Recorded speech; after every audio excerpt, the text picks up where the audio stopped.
Support for this podcast and the following message come from Corient. Corient provides wealth management services centered around you. They focus on exceeding your expectations and simplifying your life. Corient has been helping high achievers just like you enjoy their lives more fully, preserve their wealth, and provide for the people, causes, and communities they care about. As one of the largest integrated fee-only registered investment advisors in the U.S., Corient has deeply experienced teams in 23 strategic locations. Corient has extensive knowledge spanning the full spectrum of planning, investing, lending, and money management disciplines. Leverage Corient's exclusive network of experts to craft custom solutions designed to help you reach your financial goals, no matter how complex they may be. Real wealth requires real solutions. For more information, connect with a wealth advisor today at Corient.com. That's Corient.com. Corient.com.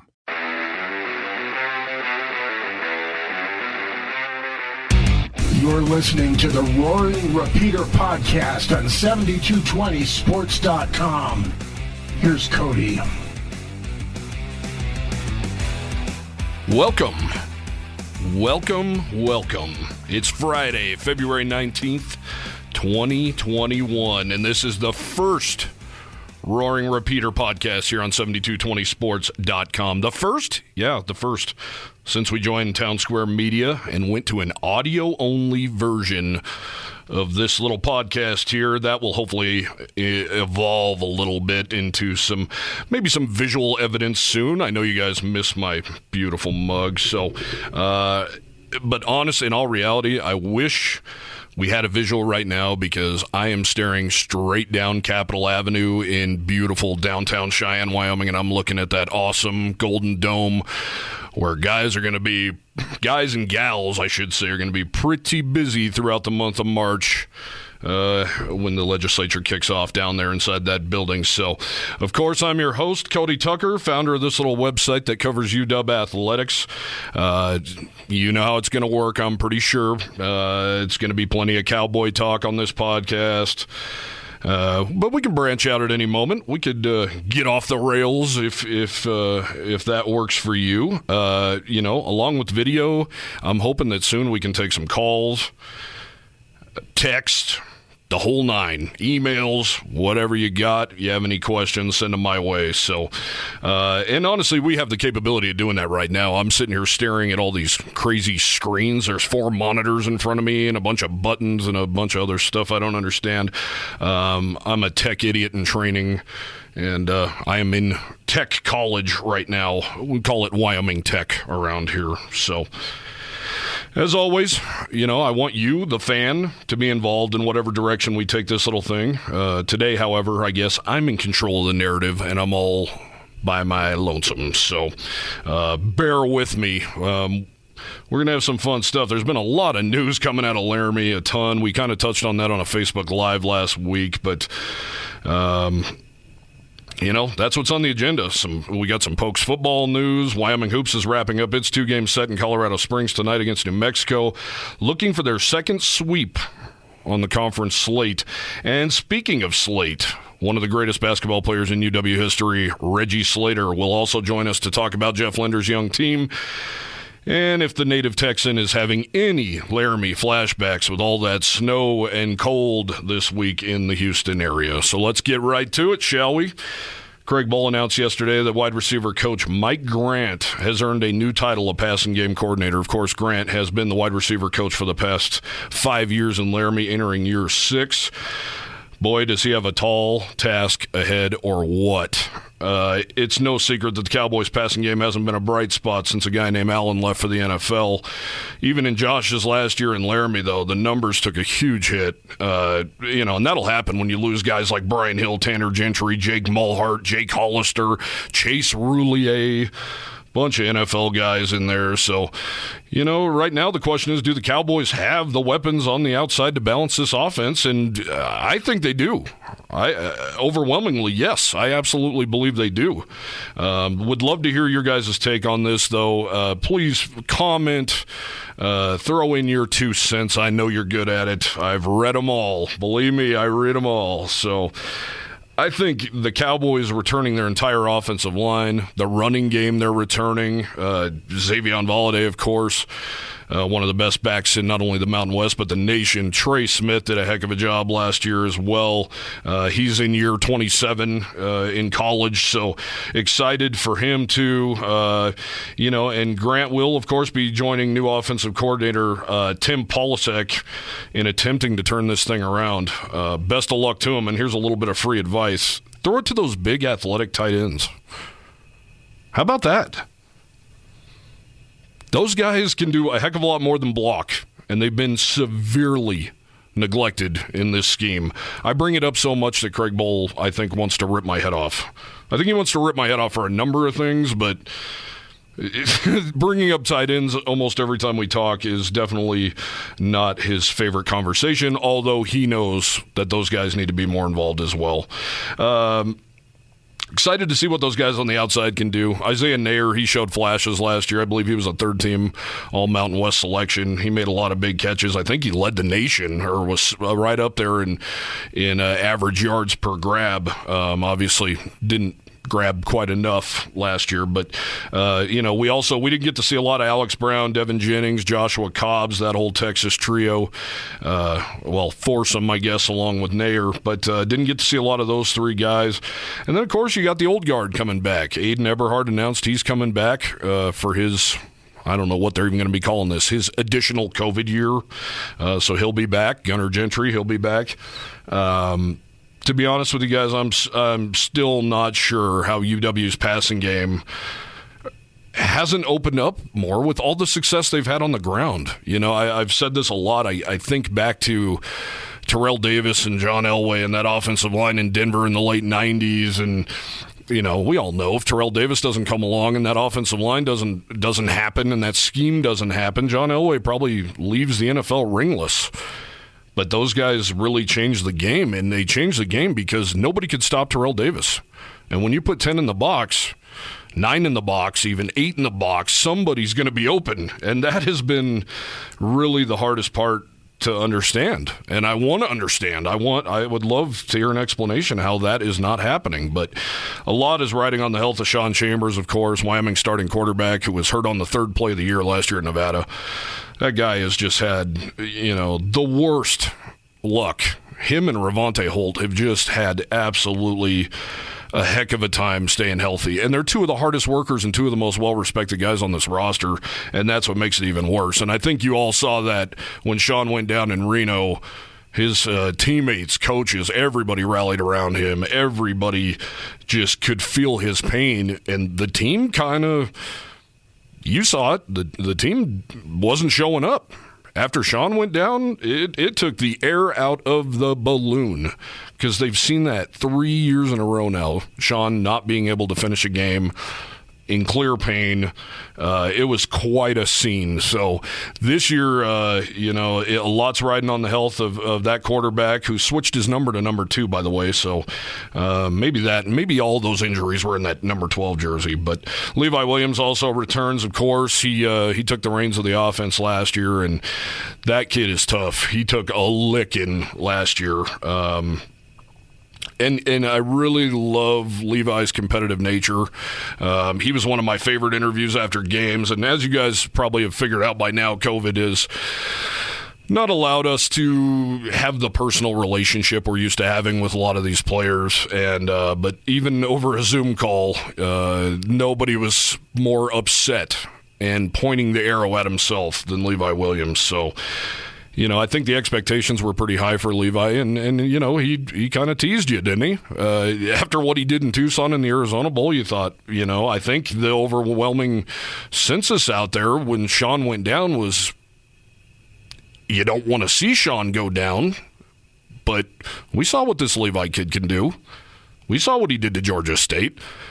We're going to be okay. I think that was absolutely the sentiment, and not that it's Levi's fault, because it's not. It's a collective effort, and this year just sucked. It's just awful. So I'm not, I'm not putting a lot of weight into this year personally. I'd love to know how you guys are feeling about it, but I'm not putting a lot of weight into this season. And what a season it was. Losing to losing to New Mexico, a team that never even played a game in its home state. They lived in hotels and did walkthroughs in casino parking lots, and they hadn't won a game in 17 tries. That didn't look like a team who hadn't won in 17 tries, but there's no excuse. And then we won't even get into where the Bronze Boot is residing for 364 days. Just not a good year, and nobody knows that better than Craig Bull, who has been very passionate in his last two press conferences. Nobody was ready for that calendar to flip quite like him. But we have plenty of time to get into all of that, spring ball and all that good stuff. We have a whole summer, folks. We gotta save some stuff for the summer. So, by the way, that's spring football in Laramie. As always, everything is tentative these days, but it is scheduled to begin in April, and I believe the spring game got bumped back to May 8th. Bull said he wanted to hold out as long as possible, but, that's mostly because his hope, and ours, I hope, is that COVID is completely under control by then. But I'm betting Bull also is not sad about bumping this thing back, because I think he wants to see a full, healthy spring from Mr. Sean Chambers. I think a lot of Wyoming fans would agree with Mr. Bull on that one. So certainly can't wait for that. Basketball is winding down on the hardwood. Jeff Linder was a naughty, naughty boy on Wednesday night. With just a minute to go in the first half, UW's first-year head coach must have said some magic words, because he got the gate and was sent to the shower. And New Mexico went to the free throw line for what seemed like about an hour and a half. They shot 6 total free throws, because there was an original foul on the call that made Linder flip his lid. So 4 of those free throw shots went to Jeff Linder. 2 more went to Graham Ike, and luckily for Wyoming, New Mexico only made 2 of those. The Lobos also had the possession. They didn't score on it. That was big for the visitors, because that could have been a huge, huge momentum swing for a team like New Mexico, who is, like their football team, living on the road, living out of a suitcase, now setting up camp in Colorado Springs. They were in Houston. They were in Lubbock. They were in St. George, Utah, of all places. Their camp took place in Phoenix, Arizona. So when you got a chance, you need to put your foot on the throat of the New Mexico Nomads, or you might just end up in overtime like the Cowboys did on Wednesday night down in Clune Arena. So Wyoming would obviously go on to win that one, 83-74. Marcus Williams led the Pokes with 17 points. Huge shocker there. And UW finally got a big night from Big Hunter Thompson, who hit 4 3-pointers and finished with 14 points. Good to see Hunter doing that. Good to see the big kid from Pine Bluffs making some plays, because that's where he is so dangerous too. Linder talks about it a lot, how dangerous he is as far as forcing the other team into defensive switches and getting big guys out on the perimeter where they don't want to be. So he is so important as far as that goes. But when he's splashing threes, that's just icing on the cake, as they say. Xavier Dussel was masterful in the second half as well. He netted all 14 of his points. He started driving the lane hard. Then those threes came open. He was 0 for 6 in the first half, so that changed in a hurry. Let's be real, guys. Those two have to have nights like this if this young team has any hopes of doing anything at the Mountain West Tournament in Las Vegas. If there's a Mountain West Tournament in Las Vegas, that is. We don't quite. Let's just take it a day at a time. How about that? How about some coach speak? We'll take it a day at a time. But the cancellations have to be making some people nervous, especially some people down in Fort Collins. Colorado State has had the worst luck when it comes to football and basketball and COVID cancellations. Right now, their basketball team is absolutely on the bubble of making an NCAA tournament run, and they don't have anybody who wants to come and play. So that makes things tough. But, like I said, these two have to have nights like this, and Hunter has really struggled in conference play.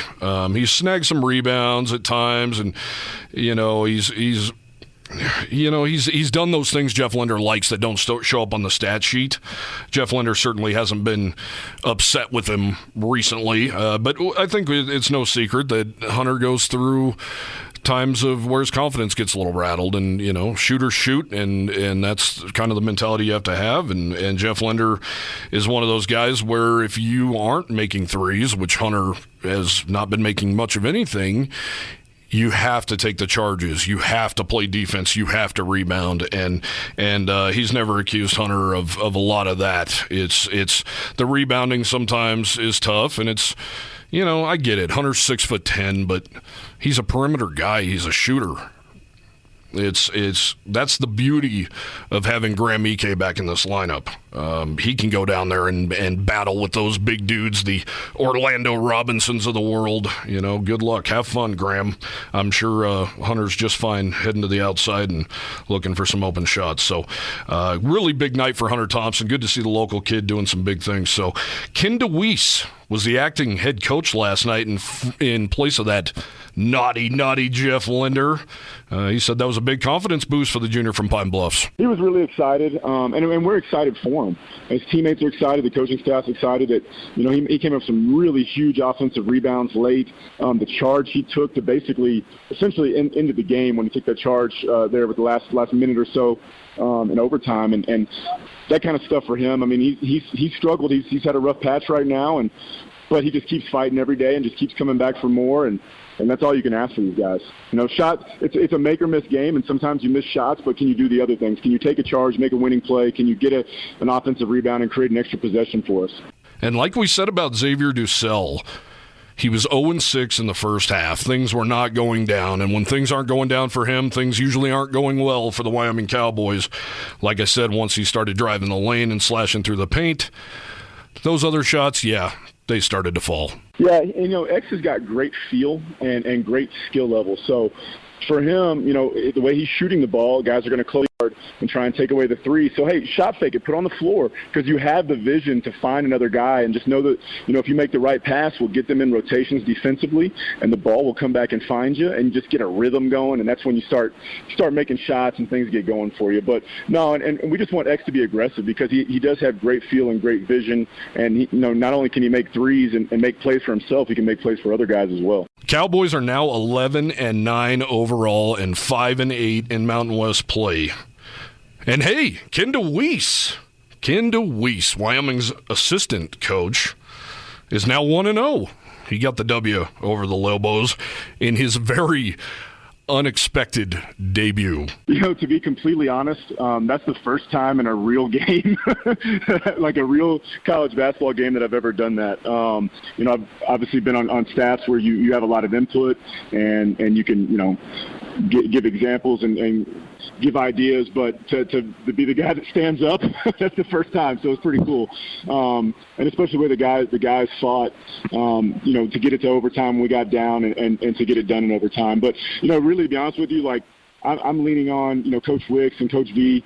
Those guys have experience, and we're all working together. And it wasn't just, me standing up there and calling out plays and just getting it done. It was the whole staff. So I want to shout out those guys. They're awesome. Pokes and Lobos tip off tonight at 7 p.m. from Clune Arena in Colorado Springs.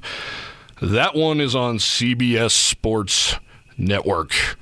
Some of you get really upset when games are on national TV because you don't have the correct cable, and then sometimes you yell at me, and it's kind of bizarre, guys. I got to say, it's kind of bizarre when I get yelled at. I remember I wrote a column last year because the Wyoming Air Force football game was on Facebook, and it was gross. It was absolutely a gross viewing experience. It was terrible. It skipped. It paused. I was like 3 minutes behind. And if you remember, there was a big snowstorm in Cheyenne. There was no getting to Colorado Springs that day in person. But man, oh man, I understand it, I guess. I get it that, it's convenient to be on Facebook, but how is that convenient in any way for the Mountain West Conference? How much money could they be making off these horrendous Facebook Lives and these, don't get me wrong. I'm not griping. It's nice to have a visual and actually be able to go to the Mountain West website and watch the games on their network. But it's just, maybe it's just me and it's hard to stomach because, the Mountain West was the pioneers on this TV thing. The Mountain West was the first conference to have their own television channel. Now everybody else has one, and we're watching things on the internet. So, I just can't imagine there's a lot of money behind that for these universities and a lot of money behind this for the conference as a whole. And it's really bizarre. Really bizarre. But anyway, I digress. Stop me if you've heard this 7,000 times. Actually, how about 7,220 times? Shameless plug. This Wyoming Hoop squad is very, very young. This roster's littered with true freshmen, guys that should become staples in Laramie, though, for a long, long time. We're going to say that till we're blue in the face. We're going to say that all year long. That excuse is going away next year. I'm going to just tell you that right now. That excuse will be gone. All these guys, yes, they will still be true freshmen next year, but that excuse is over. But bear with us at least till a little bit into March, because that's going to be the excuse. It's how it works, guys. Just how it works. But one of those guys who is, already become a staple, but is going to be, has the potential to be an absolute star around here is Marcus Williams. And hey, he's a Houston guy, just like our first guest on this inaugural Roaring Repeater podcast. We'd like to welcome in UW's all-time leading rebounder. How many rebounds this guy? 1,197 rebounds. Just think about that. Nobody else in Wyoming history is even in the thousands. That's a lot. That's a lot. The 1992 Western Athletic Conference Player of the Year and a 3-time All-WAC selection. Mr. Reggie Slater, who played for the Cowboys from 1988 to 92. You might remember him as the Big Cat. Reggie, thank you for joining us today. How's it going down there? Cody, thank you for the opportunity, man. I appreciate speaking to the good folks of Wyoming and yourself. I appreciate that, and I know the fans appreciate it too. First off, Reggie, we all know Texas is really taking a beating this week with the freezing temperatures and the snow, and which have obviously caused rolling blackouts, and which have led to no heat, and in some cases no drinking water. First of all, are you and your family all good? Is everybody all safe? And we know you own quite a few little quick car lube and tune oil changing joints around the Houston area. I imagine that probably had an effect on that a little bit. Right. First of all, thank you very much for asking. I appreciate it, man. Houston was ill prepared for this one. And it's a little bit different because I talked to my friends up north, and they're like, oh, man, you can't handle a little ice and a little snow. And the answer, quite frankly, is no. Not because of the people, but because of the homes.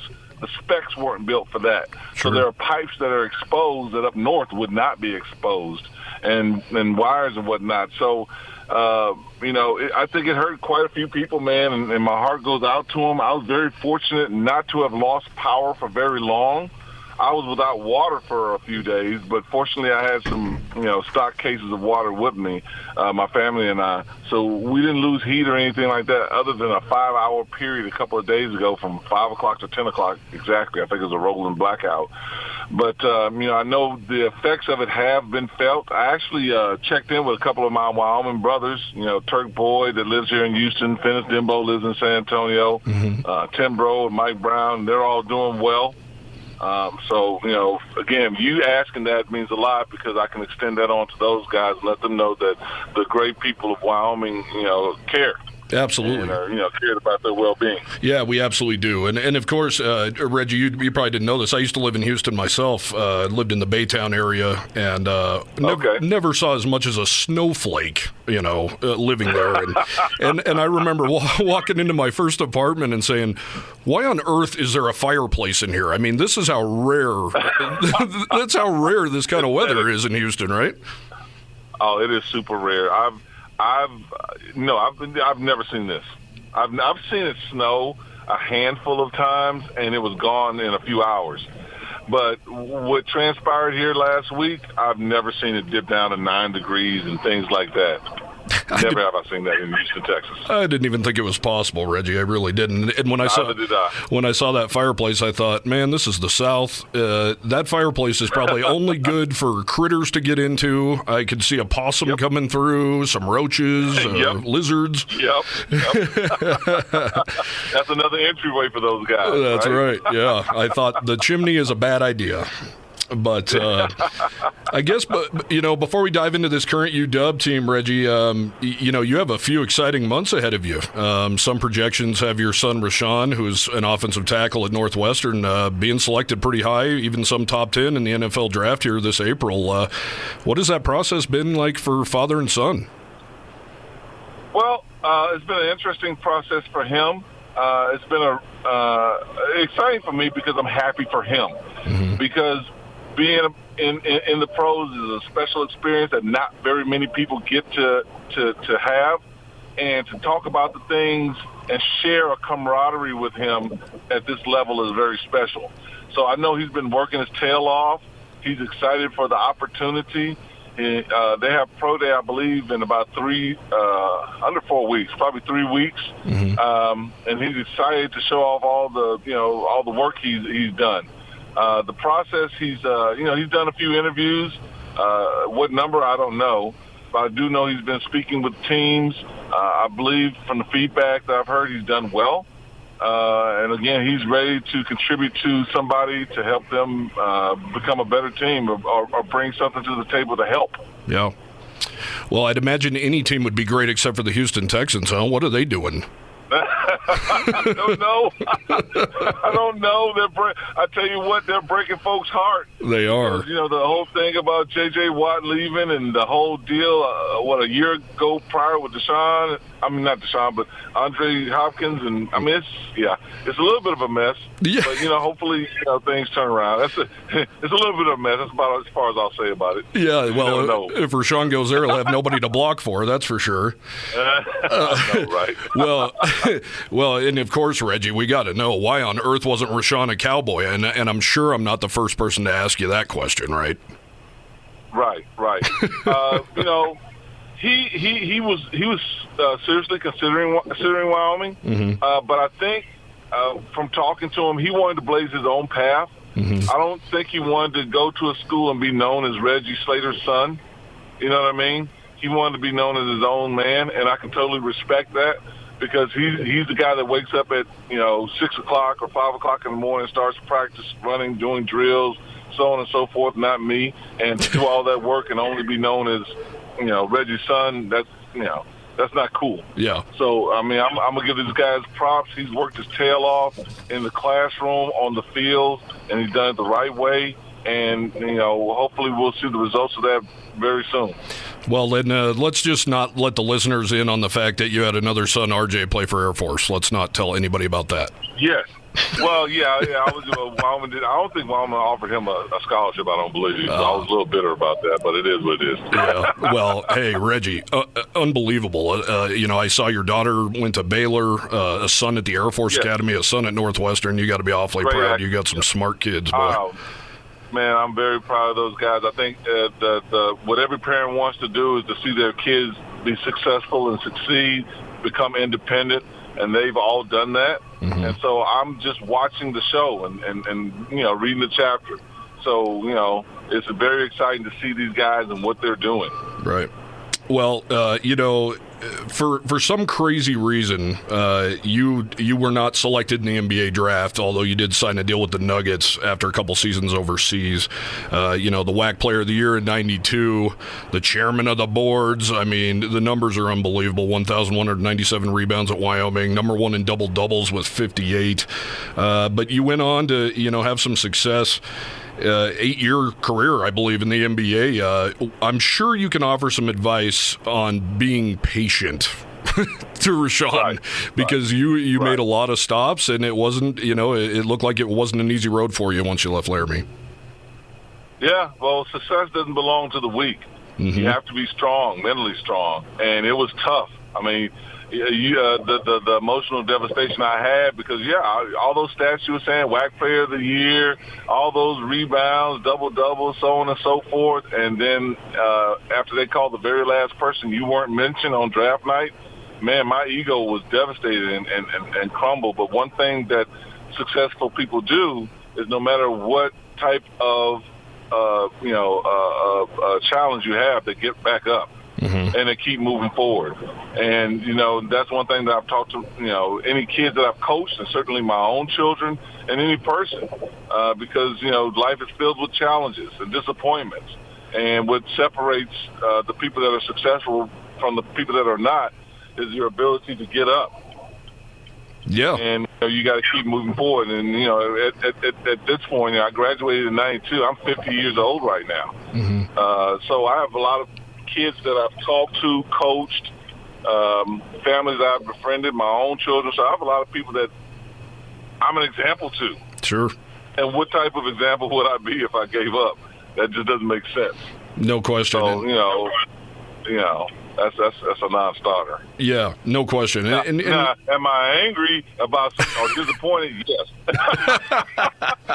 I go home pissed or upset about something? Yes.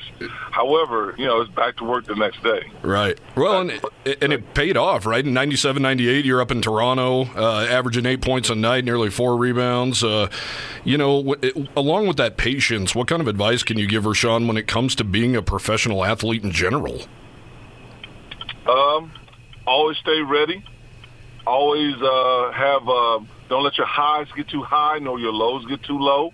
It's important that you understand your self-worth, because if you're dependent upon the newspapers for all of your, positivity, as soon as, you have a bad night or maybe something happened to your sister or your brother or your dog or whatever, mm-hmm. and you're feeling down, you have a bad game, those guys, the same people that built you up will tear you down. So know your own self-worth, take care of your body and, mind, body, and soul, and make sure your spirit is right. You have to love what you do, and that's part of being a professional. Cody, I'm sure that you love doing your journalism deal. Yep. And that's why you've done it for so long. Yep. Something that fulfills you. And, I was telling my daughter the other day, I forget what was on TV, but it was a professional show, and I told her, I remember when I played professionally and I go into a stadium with 20,000 people and you'd be nervous sometimes. That never goes away. But as soon as the lights came on and the crowd started jeering, particularly if you was in an unfriendly area, it felt like you were at home. Right. People often ask, do you hear all the people when the lights come on and the crowds, and you hear them, but you don't hear them. But it's not that you hear them and it's nervous. You hear them and you're at home. Mm-hmm. Because you are what they wanted to be. They're expressing themselves in their jeers and cheers for you. Yeah. So, shit, I was made for that. I'm sorry I said shit. I don't think I'm supposed to say shit on radio. But you know what I mean? So dude, it's what you were made for. Yep. And I loved it. Dude, it's an adrenaline rush that's crazy. So, for him, I'm like, dude, love what you do. Mm-hmm. Keep that. Don't get too much of the business, because everything is a business. Don't destroy what you got in your head because just because it's a business. Yeah. Keep believing in yourself. Keep working hard and have fun and enjoy the ride. Well, and between the lines, it's just the game we all grew up playing, right? Absolutely. To get paid and to play a kid's game, mm-hmm. to go to all these cities and, you might have an opportunity to meet entertainers and stars and people that you listen to or watched on TV or at the movies, and just to meet great people. If my journey only stopped at Wyoming, I'm very thankful, because Wyoming, being one of the smallest states in the Union, still has a great group of people. Mm-hmm. And I met some fantastic folks and developed some great relationships over the years. Relationships that I still, hold dear to my heart to this day. Yeah, absolutely. That's a great point. Once again, we're joined here by Reggie Slater, the 1992 WAC Player of the Year. Number 1 in rebounds, number 1 in double-doubles at Wyoming, number 2 in field goal percentage. That shows me that you were around the boards quite a bit, sir. Maybe that's why they called you the chairman of the boards, huh? Well, that and a bunch of guys couldn't shoot for nothing. So, there you go. There's no joking. Those guys shot very poorly, so wasn't a lot of practice on shooting back then. So, fast forward a little bit to this team. I'm sure you've paid close attention here to your alma mater and its new head coach, Jeff Linder. I'm curious what your thoughts are on him and the direction he has this program heading in, Laramie. Well, the toughest thing to do is when you start anything, and he's starting something new, and I think his results are showing that he's doing well. Mm-hmm. That was the last game they played was against New Mexico the other day, winning in overtime, was it not? Yep, it was Wednesday. That shows some fortitude. I'm looking at the players that they have. They have some really good players on that team. One kid in particular that I'm, shout out is, a kid from Houston. Yeah, yep. He's been doing really well. I think the structure of practice, from what I hear, has changed a little bit. And you can see it in the kids' play. That's a recipe and ingredients for a bright future. Mm-hmm. So I'm excited for Wyoming. I'm excited for Coach and what he's bringing to the table, and for those kids. Yeah, absolutely. They are very young, and exciting basketball is back, and it's only going to get better. And a guy you brought up, Marcus Williams from Dickinson. Obviously, that school is known for Heisman winner Andre Ware. But if Williams keeps this up, they might have to add his name to the welcome sign outside of town. How in the world how did he get out of Houston?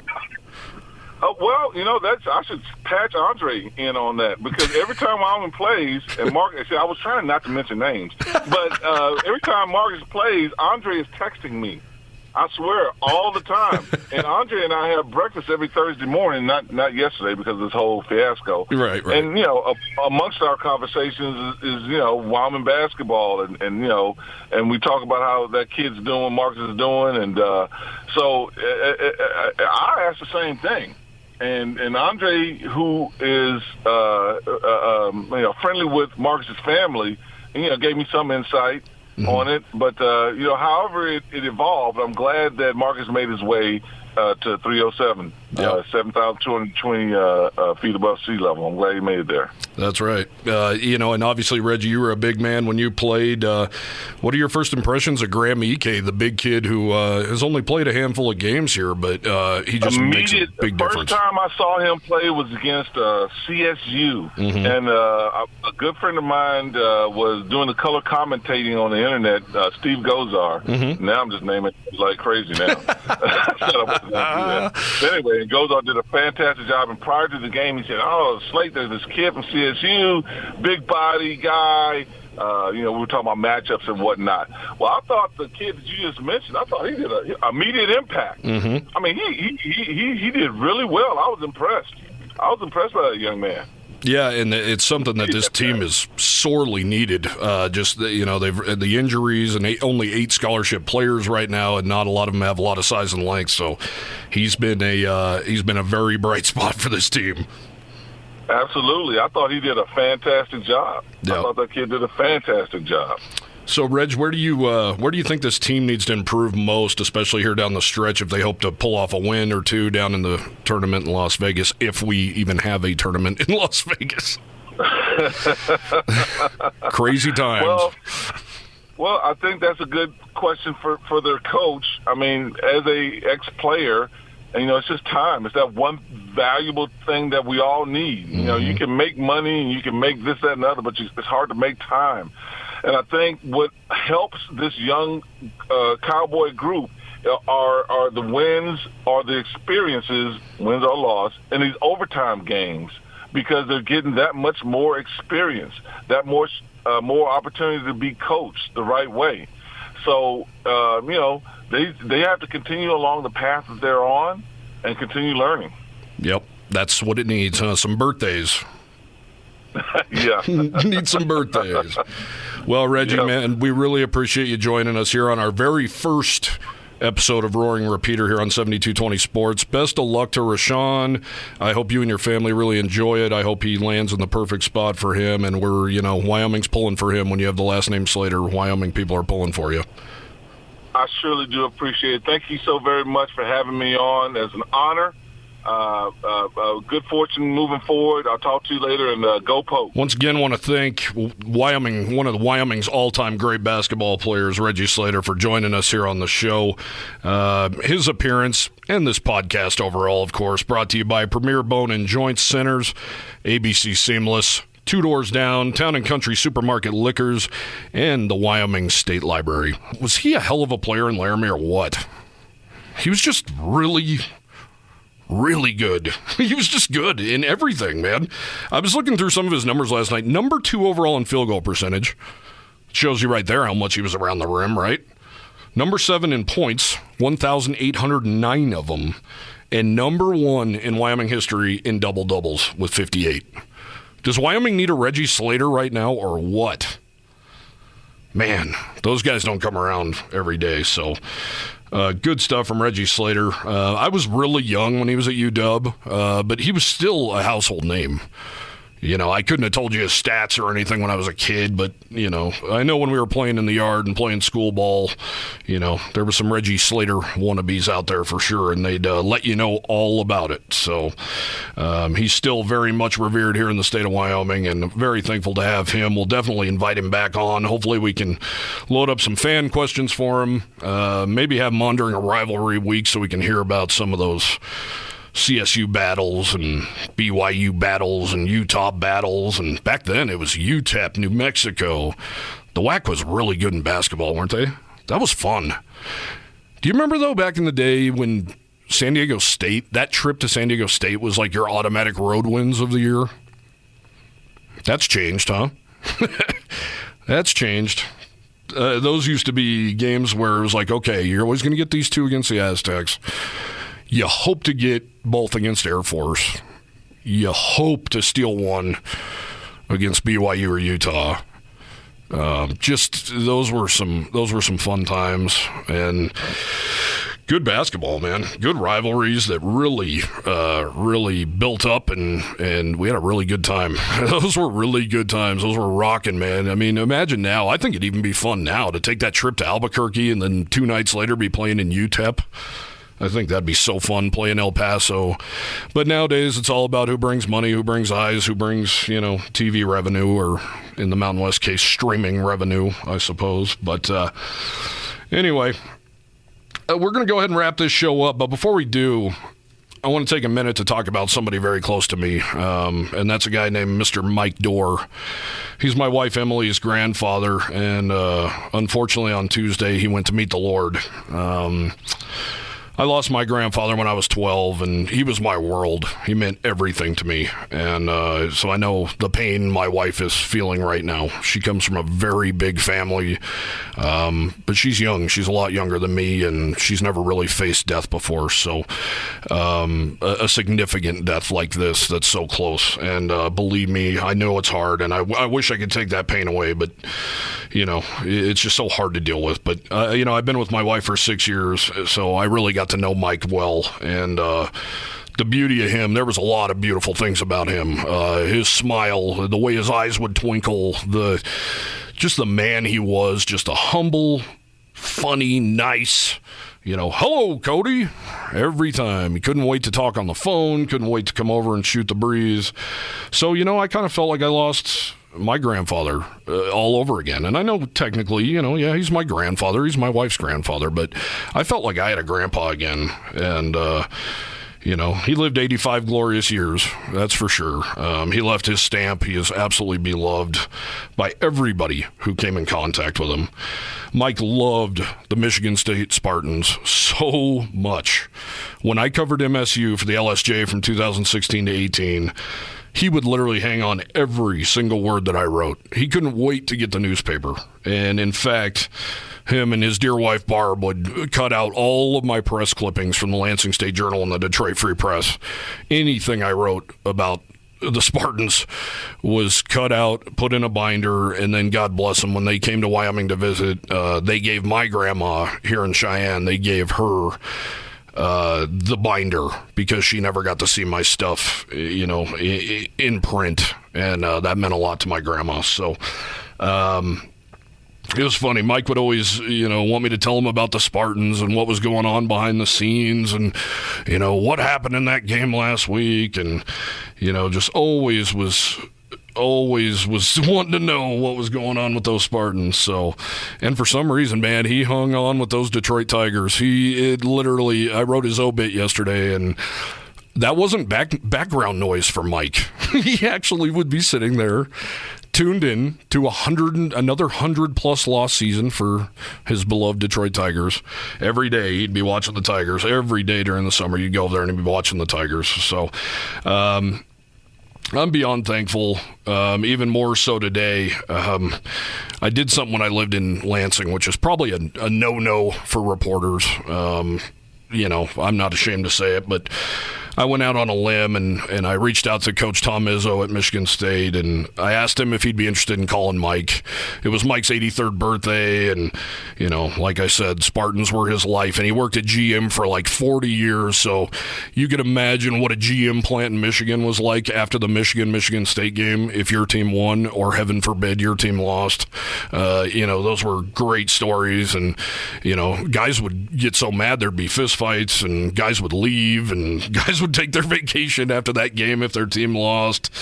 It's the real deal up there. So to my surprise, maybe not my surprise, I guess I wasn't surprised at all, Tom Izzo called Mike, and he was so happy to do it. And Mike's granddaughter Carmen caught the moment on camera, and Mike just talked to Tom Izzo like he's known him for 100 years and said, yeah, just playing some cribbage with my granddaughter. Yeah, we just had supper, normal Midwestern conversation between a couple of Michigan State men. But I'll never forget him calling me and saying, Mike, he said, well, Cody, guess who I just got off the phone with?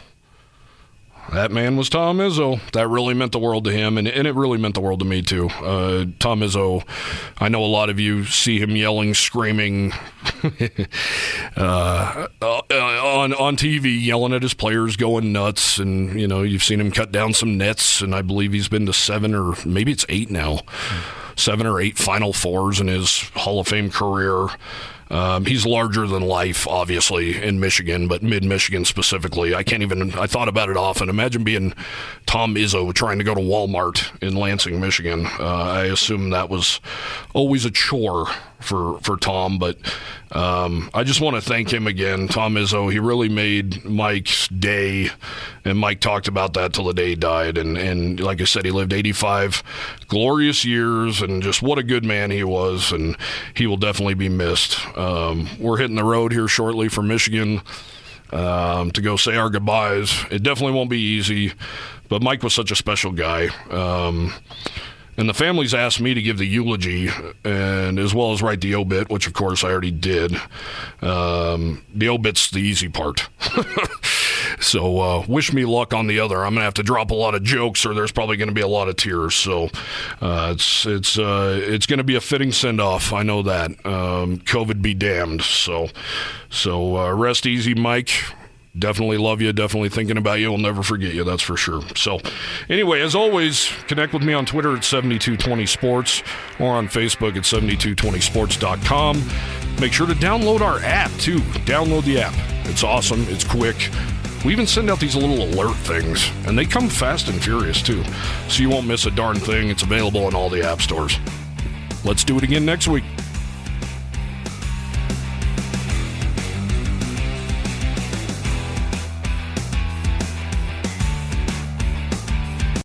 Hey there! Did you know Baker's always gives you savings and rewards on top of our lower than low prices? And when you download the Baker's app, you'll enjoy over $500 in savings every week with digital coupons. And don't forget fuel points to help you save up to $1 per gallon at the pump. Want to save even more? With a Boost membership, you'll get double fuel points and free delivery. So shop and save big at Baker's today. Baker's, fresh for everyone. Savings may vary by state. Restrictions apply. See site for details.